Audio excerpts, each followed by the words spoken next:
एक अधूरी प्रेम कहानी।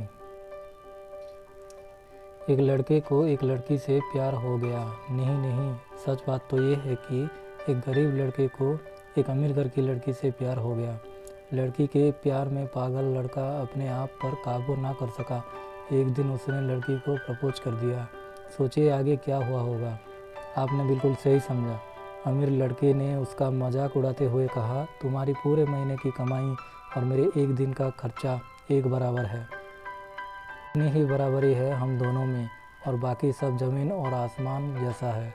तुम सोचते हो कि तुम जैसे किसी से मैं शादी कर सकती हूँ। मैं तुमसे कभी प्यार करना तो दूर, ऐसा सोचना भी पसंद नहीं करूँगी। इसलिए मेरे बारे में भूल जाओ और अपने स्तर की किसी और को ढूंढो और उससे शादी करो। सोचिए कि आप किसी से बेपनाह प्यार करते हो और वो आपको इतनी निर्दयता से शब्दों के तीर आपके प्यार भरे दिल पर छोड़ दे।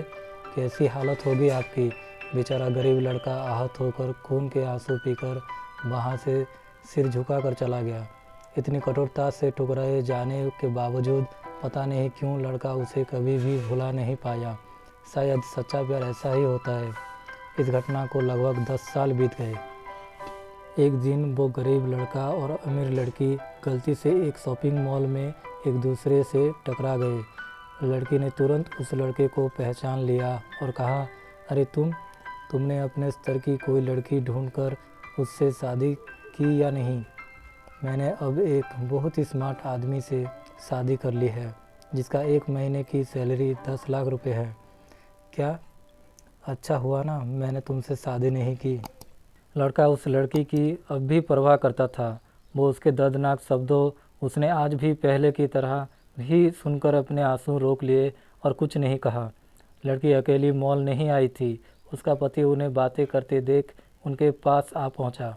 लेकिन इससे पहले कि लड़की कुछ बोल पाती, उसके पति ने तुरंत उस लड़के को पहचान लिया जिससे वो बात कर रही थी और कहा, सर आप। गुड आफ्टरनून सर, लगता है आप मेरी पत्नी से मिल चुके हो। गुड आफ्टरनून, लड़के ने लड़की के पति से कहा। फिर पति अपनी पत्नी को बोला, डार्लिंग मैं चाहूँगा कि तुम मेरे बॉस से मिलो। ये 100 करोड़ के उसी प्रोजेक्ट के स्पॉन्सर हैं जिस पर मैं काम कर रहा हूँ। लड़की इस सिचुएशन का यूँ टर्न देख हैरान रह गई। अब साफ दिखाई पड़ रहा था कि ना तो उसकी आंखें ना ही मुंह कुछ भी कह पाए ऐसी स्थिति थे। लड़का बस मुस्कुराया और कहा, ठीक है मिस्टर, मुझे जाना होगा। मेरे पास करने के लिए बहुत महत्वपूर्ण चीज़ें हैं। आज आपको देखकर बहुत अच्छा लगा। आपका दिन अच्छा रहे।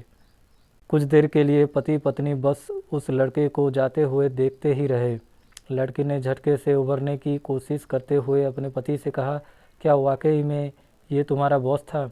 हाँ डार्लिंग, काफ़ी विनम्र व्यक्ति है ना, लेकिन उनके जीवन के साथ काफ़ी दुखद कहानी जुड़ी हुई है। उन्होंने एक बार मुझे कहा था कि वो एक लड़की से प्यार करते थे, लेकिन उसने उन्हें छोड़ दिया क्योंकि वो तब गरीब थे। इस वजह से उन्होंने जीवन में कड़ी मेहनत की और क्योंकि वो होशियार हैं, वो सफल हो गए। अब वो एक करोड़पति हैं जो एक महीने में लाखों डॉलर कमाते हैं। लेकिन मैं ये ज़रूर कहूँगा कि वो उस लड़की से एकदम सच्चा प्यार करते थे, इसलिए वो आज भी अपने जीवन में आगे नहीं बढ़ पाए हैं। उन्होंने अब तक शादी नहीं की है। पति उसके गुणगान गाता रहा। पति ने कहा, कितनी खुशनसीब होती वो औरत अगर इस भले आदमी से शादी कर लेती। पत्नी पूरी तरह से सदमे में थी और एक शब्द भी नहीं बोल सकी। तो दोस्तों, इस कहानी से हमें ये सीख मिलती है कि दोस्तों, जीवन हमारी उम्मीद से भी ज़्यादा छोटा है। इसलिए दूसरों को उनकी वर्तमान परिस्थितियों के कारण नीचा दिखाकर बहुत अभिमानी या गर्वित होने की ज़रूरत बिल्कुल नहीं है। समय के साथ चीज़ें और बदलती हैं।